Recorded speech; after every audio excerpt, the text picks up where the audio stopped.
माल्यार्पण झाल्यानंतर या ठिकाणी विधिवत आरती होईल।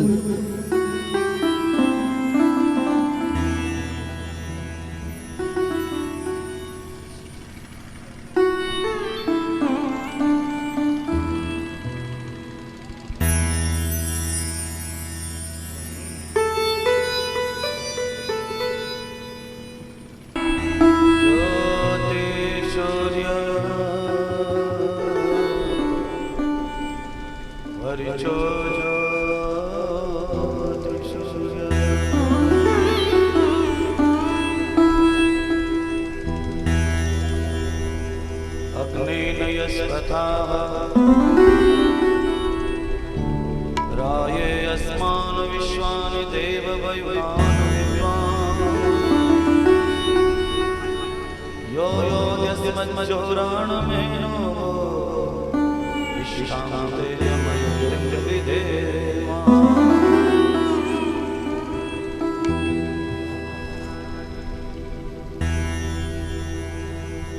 स्वस्ति पंचांचरे सूर्याचर्मसा पुनर्धत्ता कमिता जानताः संगमे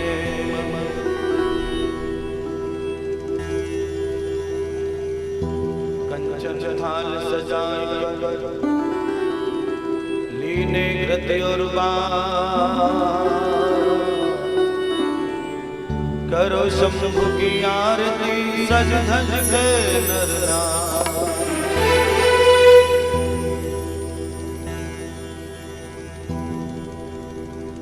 भूल भूल शंभोत अमृत सुधा सभा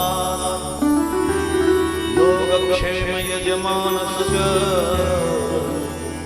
दीप बात धृतहा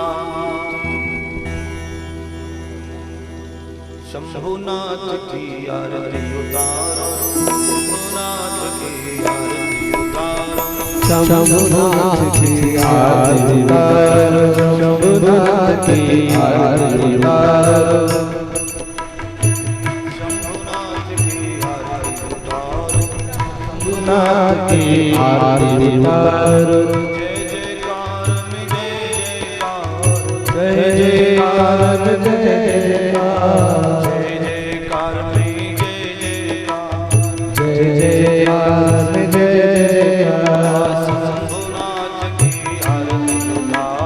शंभुनाथ की आरती उतारो शंभुनाथ की आरती उतारो सब जग से शंभु निराले सब तुमको भोले भाले कहते सब तुमको भोले भाले ऐसी छब को आज निहारो ऐसी छब को आज निहारो ऐसी छब को आज निहारो ऐसी छब को आज निहारो शंभुनाथ की आरती उतारो शंभुनाथ की आरती उतारो शंभुनाथ की आरती उतारो शंभुनाथ की आरती उतारो काल काल महाकाल नाम है काल काल महाकाल नाम है बड़ा विशाल विराट नाम है बड़ा विशाल विराट नाम है डम डम डम डम डम डम डम डम डम डमरू बजाओ डम डम डम डम डमरू बजाओ शंभुनाथ की आरती उतारो शंभुनाथ की आरती उतारो हमने सुना प्रभु काल विकाले हमने सुना प्रभु काल विकारे हमने सुना सबके रक्षपाल हो हमने सुना सबके रखवालो हमने सुना सबके रक्षपाल हो हमने सुना सबके रक्षपाल हो ऐसी छवि को नित्य निहारो ऐसे छवि को नित्य निहारो शंभु बाबा तेरी आरती उतारो हे शंभु बाबा तेरी आरती उतारो कर्पूर गौरम करुणावतारम संसार सारम विघ्नेन्द्रहारम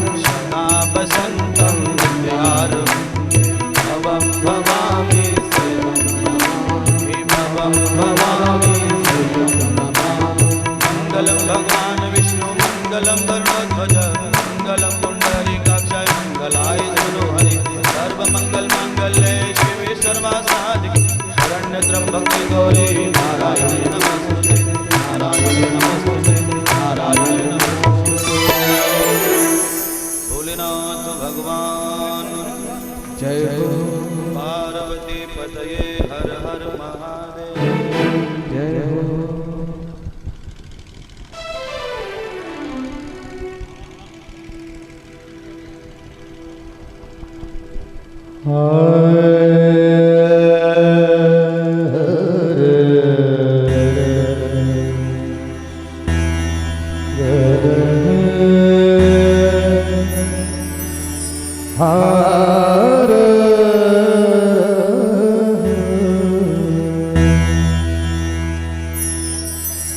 हरे राम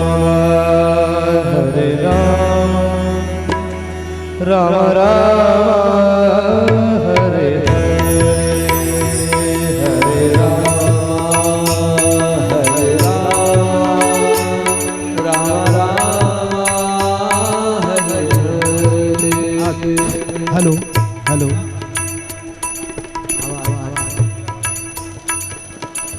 हेलो श्री महेश देशमुख यांना सपत्नी गुरुजींच्या हस्ते मूर्ती देण्यात येत आहे फोटोची। महेश दादा देशमुख नाव सांग। अजय हरिचंद्र अग्रवाल, सुनील अग्रवाल,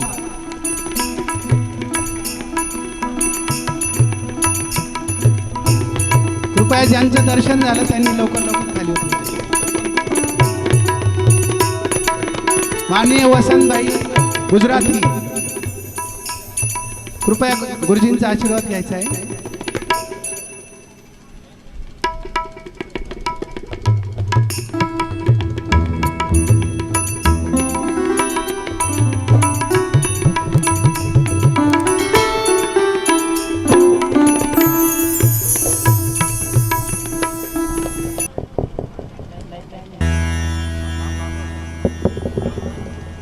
तीन बार अनंत कोटि सृष्टि के आदि नाम का जाप करना है। आवाज बंद कर लीजिए और थोड़ा शरीर सीधा करिए और हो सके तो दोनों हाथ खोट करके अपने घुटनों पर रख लीजिए। एक बार विचारों की सरलता हमारे मन स्थिति में आएगी तो यहाँ जो भी कहा जाएगा वो अच्छी तरह से सरलता पूर्वक हमारे अंदर प्रवेश करेगा।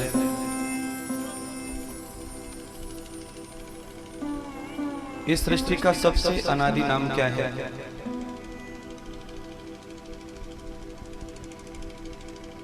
भगवान के असंख्य नाम हैं, पर परमात्मा का भी एक प्रमुख नाम होता है।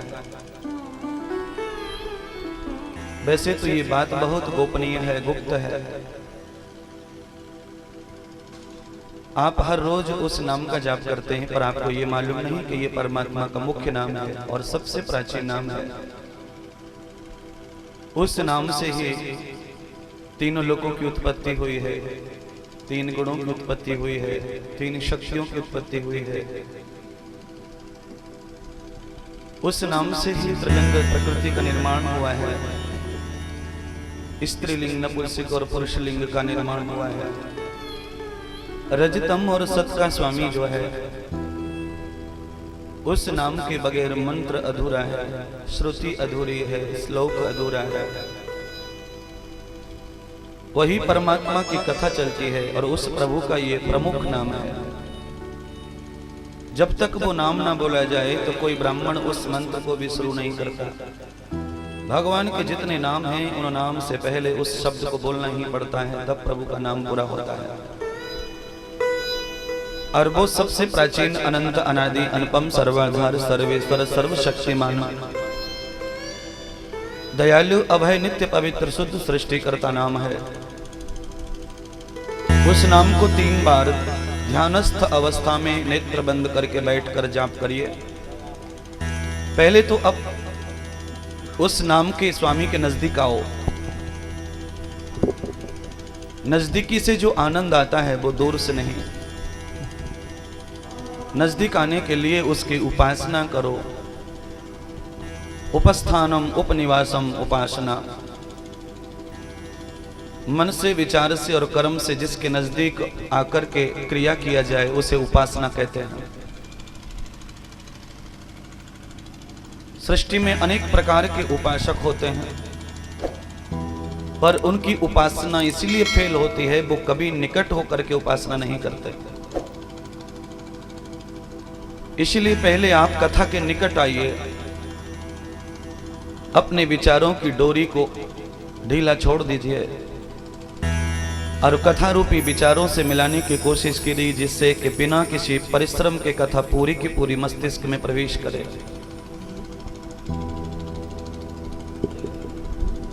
उस प्राचीन नाम का जाप करें। एक साथ मिलकर बोलना है मंडप में।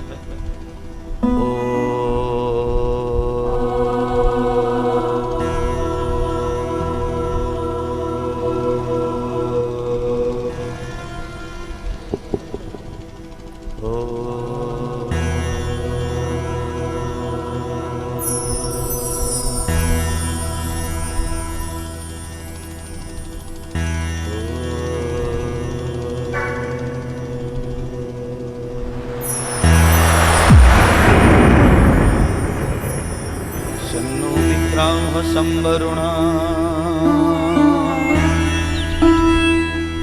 सन्नो भवत्वर्यमा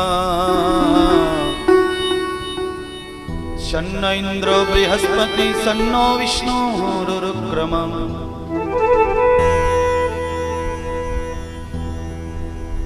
नमः संभवाय च मयो भवाय च नमः शंकराय च मयस्कराय च नमः शिवाय च शिवतराय च यज्जाग्रतो दूरं दयति दैवं तत्सुप्तस्य तथैवैति दूरं गमं ज्योतिषां ज्योतिरेकं तन्मे मनः शिव संकल्पमस्तु। येनेदं भूतं भुवनं भविष्यत् प्रगृहीतममृतेन सर्वं येन यज्ञस्तायते होता तन्मे मनः शिव संकल्पमस्तु। नमस्ते सचेते जगत्कारणाय नमस्ते शिशे सर्वलोकाश्रयाय नमोभ्यां नमस्ते जगद्गुरुं शिवो अहं शिवो अहं शिवो अहम्। 1 मिनट और आपका लेंगे एकांत में, जिसमें किसी को शामिल मत करो, अकेले ही वो कर्म करिए। बंधनम प्रश्नवेधाया आत्मभूत साक्षात्म श्रद्धा भक्ति रूपेण नमस्तस्यै नमस्तस्यै नमस्तस्यै नमो नमः। श्रद्धा और भक्ति से भगवान को एक बार प्रणाम कर लीजिए, बस हो गया। क्या अभी ऐसा मन में शंका आ रही होगी कि भगवान तो यहाँ है नहीं तो प्रणाम किसको करें। सुनिए, भगवान कहाँ कहाँ है जरा हमसे सुन ले, फिर प्रणाम करें। तुम कण कण में समाये हुए और तुम में जगत समाया है।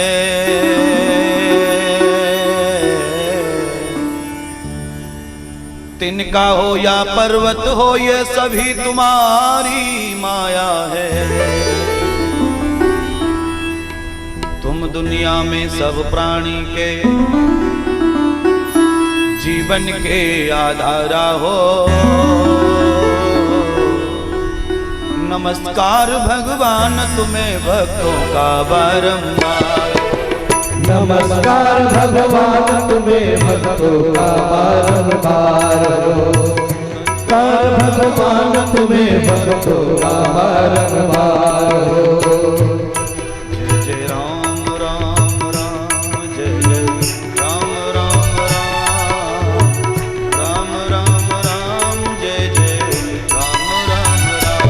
जय राम राम राम जय जय राम राम राम राम राम राम जय जय राम राम राम। देखिए, और कृष्ण का जब नाम आए तो ताली बजाओ, और जब भगवान श्री ओंकार का नाम आए तो ताली मत बजाइए, फिर हाथ ऊपर करिए। एक बार हाथ ऊपर करके शिव जी के नाम का जाप करना है। ओम नमः शिवाय, ओम नमः शिवाय, ओम नमः शिवाय, ओम नमः शिवाय, ओम नमः शिवाय, ओम नमः शिवाय, ओम नमः शिवाय।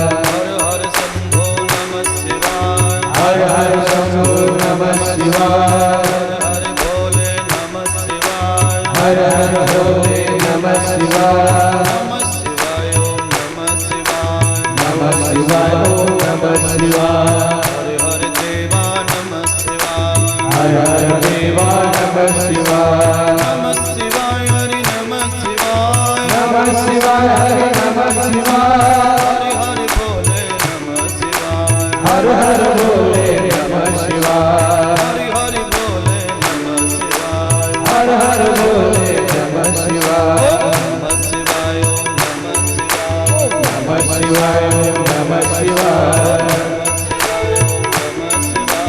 नमः शिवाय, नमः शिवाय,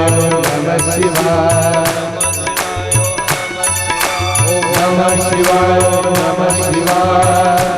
शिवाय, ओम नमः शिवाय, नमः शिवाय, ओम नमः शिवाय, नमः शिवाय, ओम नमः शिवाय, शिवाय नमः, ओम नमः शिवाय, शिवाय, ओम नमः शिवाय,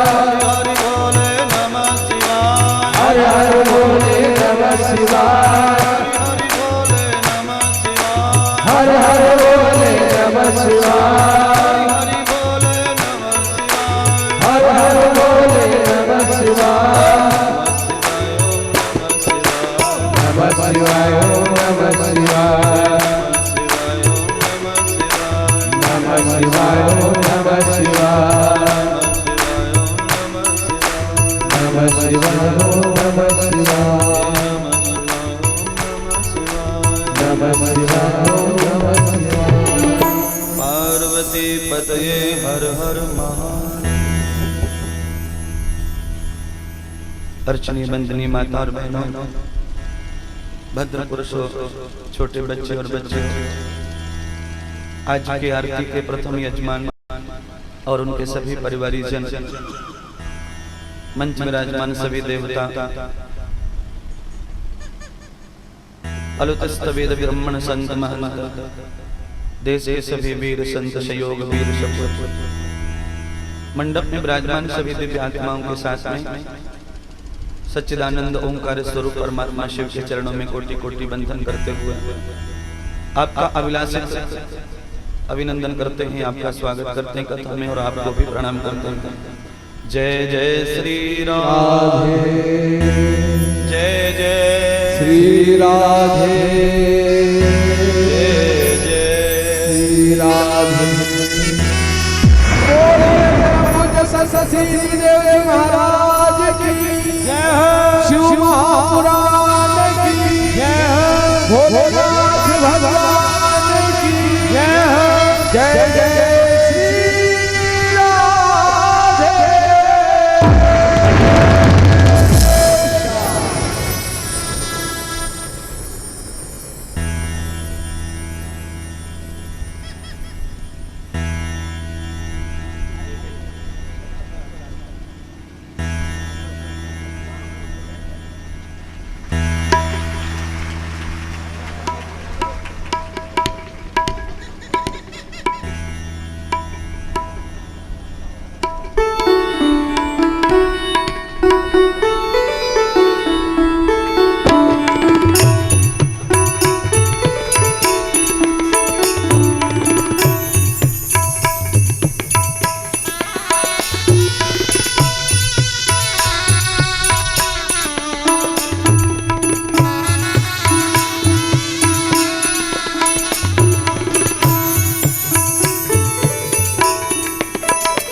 देखिए,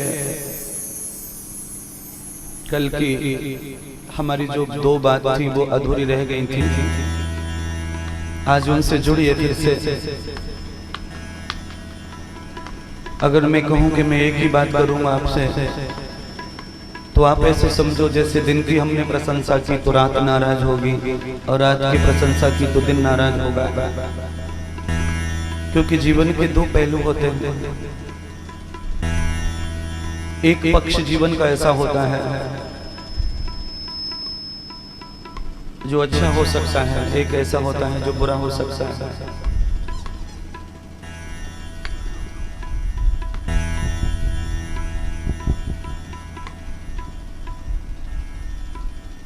कई ज्ञानियों की चर्चा चल रही थी और ज्ञानी लोग जब भगवान के बारे में बात करते हैं तो सबका पक्ष अलग अलग होता है। क्यों? ज्ञान में भी दो प्रकार की खामी है। कहो तो ज्ञान से व्यक्ति जीवन पर्यंत अपने जीवन का समाधान न कर सके, ज्ञान के कांटों में हमेशा दुखी रहता है। और कहो तो ज्ञान की सूझबूझ से वो कांटों से निकल के बाहर आ जाए।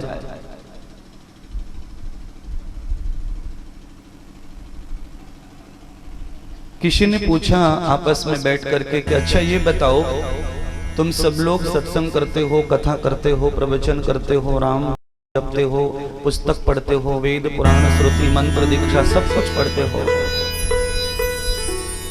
तुम इतना सा बताओ कि तुमने भगवान को किस रूप में जाना है, और ये बताओ कि जाना है तो फिर भगवान कैसा होगा। कई लोगों ने अपना अपना भविष्य बोला, उत्तर दिया। कई लोगों ने कहा कि भगवान तो अनंत है, निराकार है। कई लोग और जो बैठे थे उन्होंने कहा कि ये बात कुछ अच्छी नहीं, ठीक नहीं लगी, भगवान तो साकार है। कई दिनों तक उस प्रकार का विचार विमर्श चलता रहा। बहुत सारे लोग ऐसे थे जो निराकार वालों की तरफ वोट कर रहे थे, बहुत से ऐसे थे जो साकार वालों की तरफ वोट कर रहे थे। बहुत लोगों को भगवान का स्वरूप निराकार दिखने लगा और बहुत को साकार दिखने लगा, इसीलिए एक दूसरे की बात को कोई स्वीकार नहीं कर रहा है। कहीं कहते हैं भगवान निराकार है, कोई कहते हैं भगवान साकार है, पर वास्तव में भगवान का मूल आधार स्वरूप क्या है? अब भगवान को हम कौन से पक्ष में सत्य समझें? इस प्रकार के भ्रम में जीवन पर्यंत हम भटकते रहते हैं। दरअसल में हम मूर्ति पूजा करते हैं, और जब हम किसी ज्ञानी के मुख से भगवान के बारे में कोई चर्चा सुनते हैं तो ऐसा लगता है कि मूर्ति पूजा झूठी हो रही है। क्योंकि ज्ञानी लोग जो होते हैं वो थोड़ा अलग प्रकार की बात करते हैं, और कई लोग जब निराकार ब्रह्म की बात सुनते हैं और उसके बाद में जब निराकार को ढूंढने लगते हैं, जब कहीं कुछ दिखाई नहीं देता तो फिर ऐसा लगता है कि नहीं भाई, ये जो मूर्ति पूजक लोग हैं जो साकार भगवान की प्रतिमा का आमंत्रण करते हैं, लगता है भगवान इधर ही है, कम से कम पास तो दिखता है, निराकार तो कहीं दिखता नहीं, समझा जाता नहीं। और ऐसे ही भ्रम में हमारा जीवन व्यतीत हो रहा है, पर कहीं परमात्मा का ठोस मजबूत इरादा सबूत नहीं दिखता। बहुत दिनों तक ज्ञानियों में इस प्रकार की बहस चलती रही और दोनों के दोनों पक्ष परेशान हो गए। निराकार कहने वाले निराकार कहे तो रहे थे, पर निराकार का कोई प्रमाण नहीं दे पा रहे थे। साकार कहने वाले लोग उसे साकार कहे तो रहे थे, पर साकार का भी कोई प्रमाण नहीं दे पा रहे थे। वह इस प्रतिमा में विराजमान है, इस बात की गारंटी कोई दे नहीं रहा था, केवल जिद कर रहे थे, नहीं इसमें है, ये भगवान का ही रूप है। और जो उसे निराकार कह रहे थे उसका कोई रूप नहीं है, वो निराकार है, बिना रूप वाला। कहे तो वो भी जिद से रहे थे, वो भी हट कर रहे थे, पर वो भी उस चीज का प्रमाण नहीं दे पाए कि भगवान निराकार है।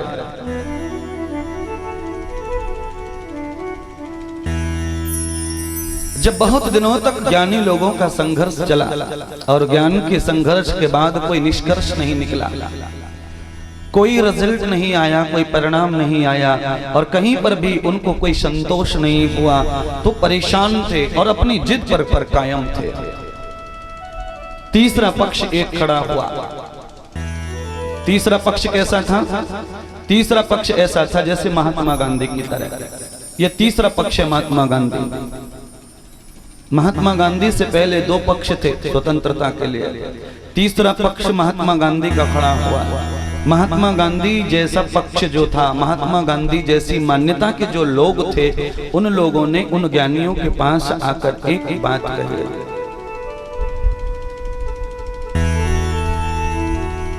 कोई कहे वो निराकार है, कोई कहे वो साकार है। तीसरा पक्ष क्या कहता है सुनिए, ना वो निराकार है ना वो साकार है, भक्त की भावना से तदाकार है। तीसरे पक्ष ने यह शब्द अपना प्रस्तुत किया, ना वो साकार है न निराकार है। निराकार और साकार की उलझनों में पड़ोगे तो कभी भगवान के साथ में रिलेशन नहीं होगा, संबंध नहीं होगा, दर्शन नहीं होगा। इसीलिए भगवान को चाहे निराकार रूप में जानो चाहे साकार रूप में जानो, पर वहां पर भक्त की भावना का तदाकार है। भक्त की भावना क्या सोचती है, भक्त किस रूप में परमात्मा को निहार रहा है, जिस भावना से, जिस प्रतिमाकार से, हृदय में से जो भावना, हृदय में से जो चित्त परमात्मा को प्रकट होता है, वही चित्र परमात्मा का है। उसके अलावा कोई रूप परमात्मा का हो सकता नहीं है। दो आवाज आती हैं अंदर से, एक आवाज आती है संकल्प की, एक आवाज विकल्प की आती है। एक आवाज अंदर से ऐसी आती है, नहीं नहीं ये ठीक है। एक आवाज ऐसी आती है, नहीं नहीं ये ठीक नहीं है। एक आवाज ऐसी आती है कि ये करो, एक आवाज फिर से आती है कि नहीं नहीं नहीं नहीं ये मत कर। क्यों? हम ये जो कर रहे हैं ये क्या सही है, इस बात का हमें संतोष नहीं है। क्योंकि हम जो करते हैं ऐसा वो पड़ोसी नहीं करते, और पड़ोसी नहीं करते तो हमें ऐसा लगता है पड़ोसी जो कर रहा है लगता है वही ठीक हो सकता है।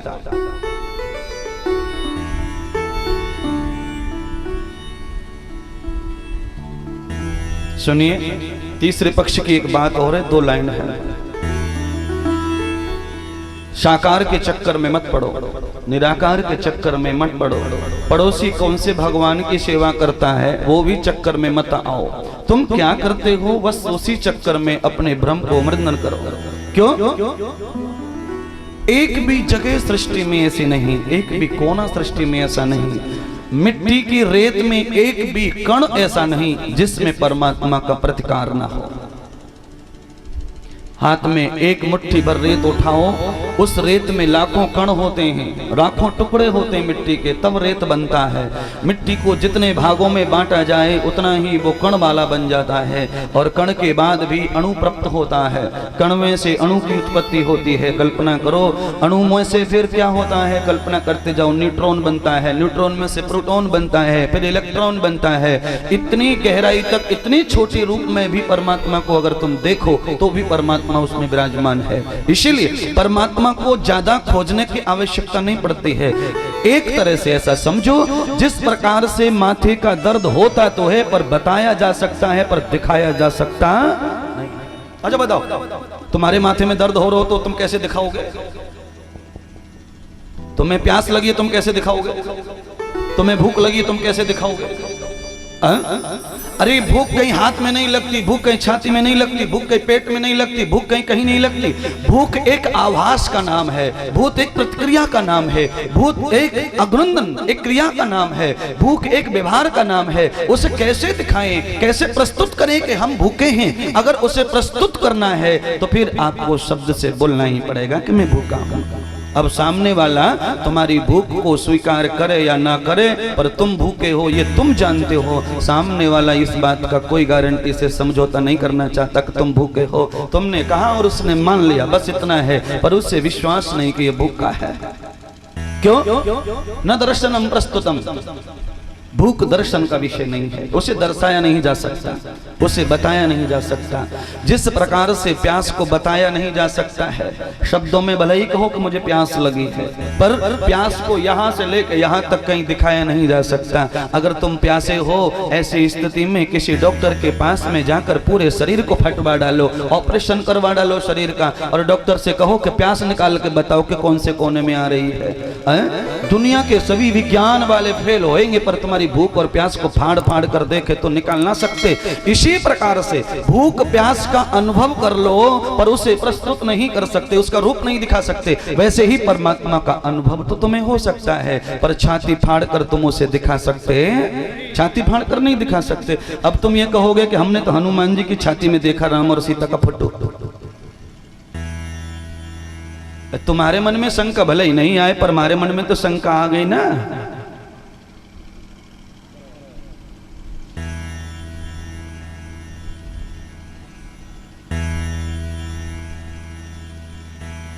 कैसे प्रस्तुत करोगी कि भगवान तुम्हारे अंदर है, बताओ। अरे भूख मेरे अंदर है कैसे प्रस्तुत करूं, प्यास मेरे अंदर है कैसे प्रस्तुत करूं, कोई इच्छा मेरे अंदर है कैसे प्रस्तुत करूं, बताओ तो सही। मैं कैसे किसी को विश्वास दिलाऊं कि मैं इस वासना से परेशान हूं, मैं इस भूख से परेशान हूं, मैं इस तृष्णा से परेशान हूं, ये मेरी विस्तृत इच्छा है, ये मेरी बड़ी प्रॉब्लम है, मैं कैसे किसी को कहूं। अरे कहूं तो सही, चिल्लाऊं तो सही, पर सामने वाला उसे विश्वास करेगा, ऐसे कैसे करूं मैं।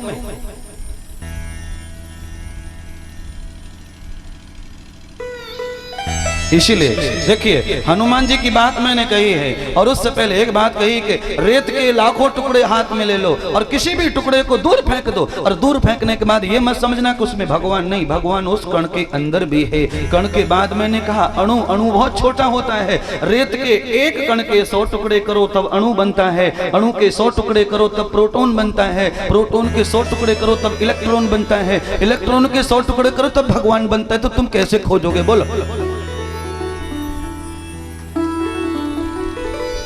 भगवान की 6 फुट की मूर्ति को तो पकड़ लोगे, समझ लोगे, खोज लोगे, पर न्यूट्रॉन प्रोटॉन इलेक्ट्रॉन में जब भगवान के साथ जाओगे तो कैसे खोजोगे उसे बताओ।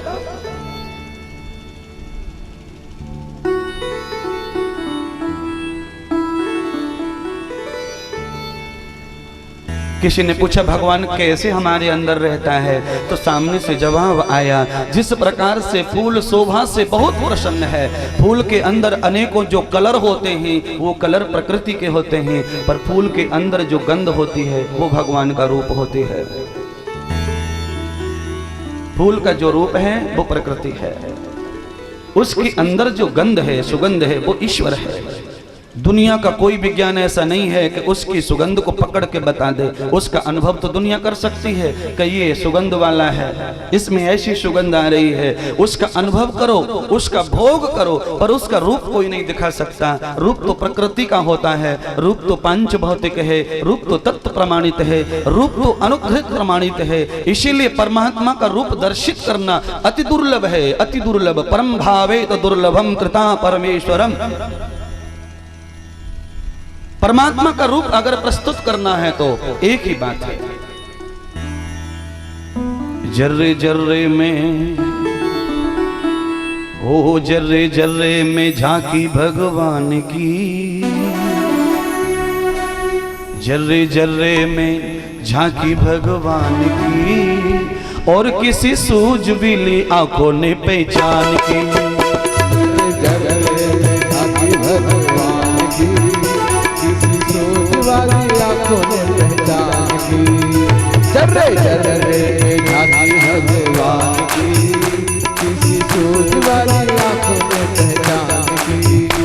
जर्रे जर्रे में झांकी भगवान की, जर्रे जर्रे में झांकी भगवान की, ओए होए जर्रे जर्रे में झांकी भगवान की, जर्रे जर्रे में झांकी भगवान की। ओ किसी सूझ वाली आंखों ने पहचान की, किसी सूझ वाली आंखों ने पहचान की, किसी सूझ वाली आंखों ने पहचान की, किसी सूझ वाली आंखों ने पहचान की।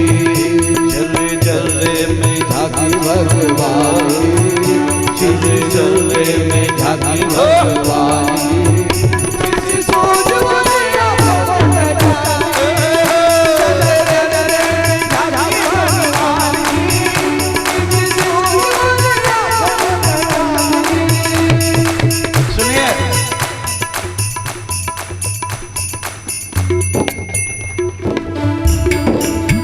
अभी 15 दिन पहले एक महाराष्ट्र में बहुत बड़ी यात्रा होती है और उस यात्रा का नाम है आषाढ़ी यात्रा, पंढरपुर यात्रा। ईमानदारी से बताओ कि जितने सालों से लोग यात्रा में जा रहे हैं आज तक किसी ने विट्ठल को देखा है? जर्रे जर्रे में झांकी भगवान की, जर्रे जर्रे में झांकी भगवान की, किसी सोच वाले आंखों ने पहचान की। जर्रे जर्रे में झांकी भगवान की, किसी सोच वाले आंखों ने पहचान की। जर्रे जर्रे में झांकी भगवान की, किसी सोच वाले आंखों ने पहचान की। देखिए, एक स्वर में आवाज आनी चाहिए ताली की, एक स्वर में आवाज, एक स्वर में करिए बस, ऐसा लगे कि एक ही व्यक्ति ताली बजा रहा है। अनंत वेदम मनोकबूलम एको अहम। अनेक जब एक हो जाते हैं तो भगवान हम ही तो हैं, और कौन है भगवान? अनेक जब एक हो जाएं, आंख कान नाक मुंह हाथ पैर जब सब एक हो जाएं तो समझो हम हो गए भगवान। जर्रे जर्रे में झांकी भगवान की, किसी सोच वाले आंखों ने पहचान की। जर्रे जर्रे में झांकी भगवान की, किसी सोच वाली आंखों ने पहचान की। किसी सूझ वाली आंखों ने पहचान की, किसी सूझ वाली आंखों ने पहचान की। जर्रे जर्रे में झांकी भगवान की, जर्रे जर्रे में झांकी भगवान की। सुनिए, श्रवण कुमार को भगवान कहाँ मिला? श्रवण कुमार को भगवान किधर मिला? श्रवण कुमार ने भगवान मातृदेवो भव पितृदेवो भव में पा लिया। अच्छा बता, तुम में से ऐसा कौन सा जिनके माँ बाप नहीं है? श्रवण कुमार ने अगर माता पिता में भगवान को पाया है तो तुम्हें क्यों नहीं मिल रहा? तुम्हारे भी तो माता पिता घर में ही रहते। पर भक्त की भावना से सदाकार है, जैसी भावना रखोगे भगवान वैसा बनता है।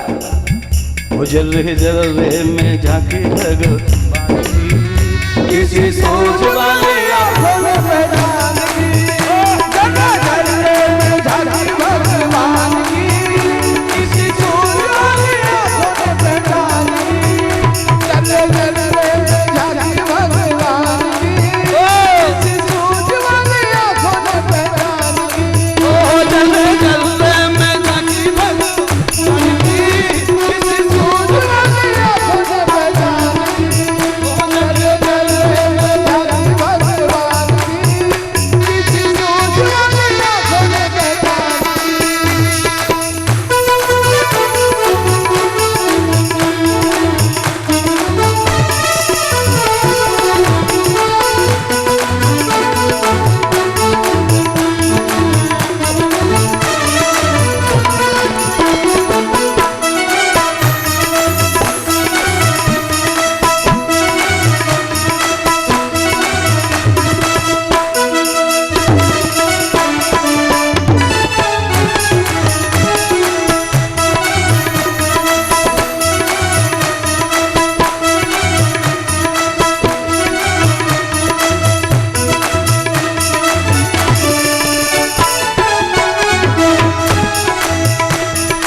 देखिए,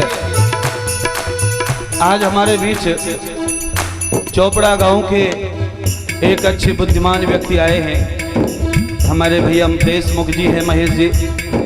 उन्होंने उद्योग में बड़ा नाम कमाया है, गांव का बड़ा नाम हो रहा है। पर अब वो दूसरे कामों में कितने आगे हैं उस बात का अभी समझ में आएगा। उद्योग तो चलो ठीक है, उनका प्रारब्ध है, उनकी परिश्रम है। उनकी उम्र 40-45 वर्ष की होगी। बाकी समय परमात्मा जितने दिन उन्हें रखेगा उतने दिन उद्योगपति रहेंगे, मालिक रहेंगे संपत्ति के। पर जो उनकी मूलभूत संपत्ति है उसमें उन्होंने कितना किया है और कितना करने की भावना है। एक बार महेश जी खड़े होकर बताइए, आप अपनी पत्नी को ले लो, शाकंभरी माता को। कैलाश जी, आप, हमने सुना है कि आप बड़े शिव भक्त हो। अगर आप बड़े उद्योगपति हैं, अगर आपके पास में धन की मालकी है और आप धन ज्यादा कमाते हैं, तो हम ये कहना चाहते हैं धन वो होता है जो साथ में रहे, कभी साथ ना छोड़े। इसीलिए वो धनपति, वो उद्योगपति आप बन जाइए, ये 4 दिन में, ये 5 दिन में, कि कभी तुम गरीब ना बनो। जरा हाथ ऊपर करके बताओ।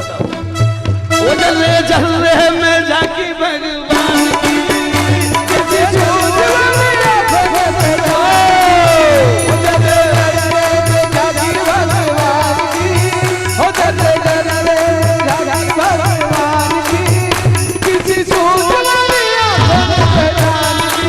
ओ जल रहे में झांकी भगवान की, वो जल रहे में झांकी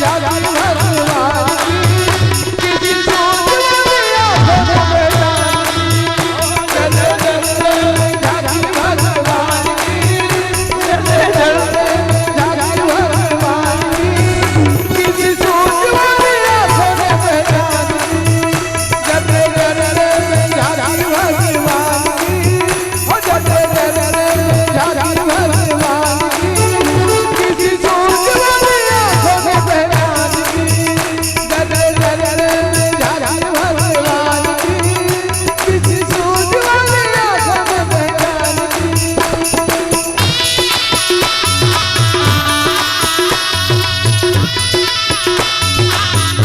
जल रहे में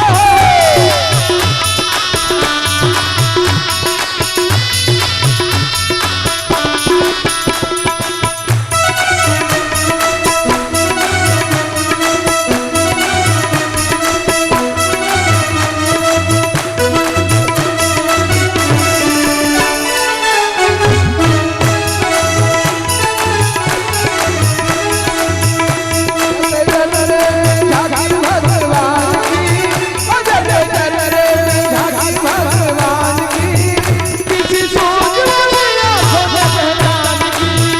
जल रहे में झांकी भगवान की, ओ जल रहे में झांकी भगवान की किसी सूझ वाली आंखों में पहचान की। जल रहे में झांकी भगवान की किसी सूझ वाली आंखों में पहचान की।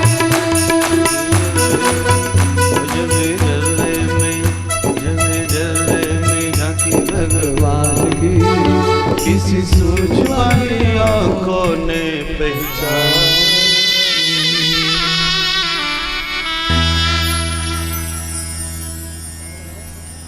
यहाँ वहाँ कोने कोने तू ही मशहूर है, निकट से भी निकट और दूर से भी दूर है। सृष्टि का कोई नजदीक ठिकाना और कोई दूर का ठिकाना ऐसा नहीं जो प्रभु से भरा हुआ नहीं है। दुनिया के किसी भी फूल में गंध नहीं होती हो, ऐसा कोई फूल ही नहीं होता जिसमें गंध नहीं हो। उसकी क्वालिटी कुछ भी हो सकती है, किसी भी स्थिति में वो गंध देने वाला होता है। सृष्टि में कोई जगह रेगिस्तान हो, जल स्थान हो, वंग्र स्थान हो, हर स्थान में परमात्मा समान रूप से व्यापक है।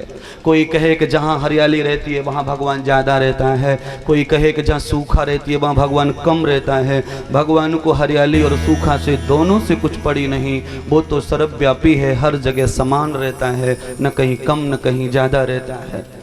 आप ऐसा भी मत सोच लेना कि हम ज़्यादा भक्ति करते तो हमारा भगवान ज़्यादा, और जो बिल्कुल नहीं करता गाली देता भगवान का उसका कम।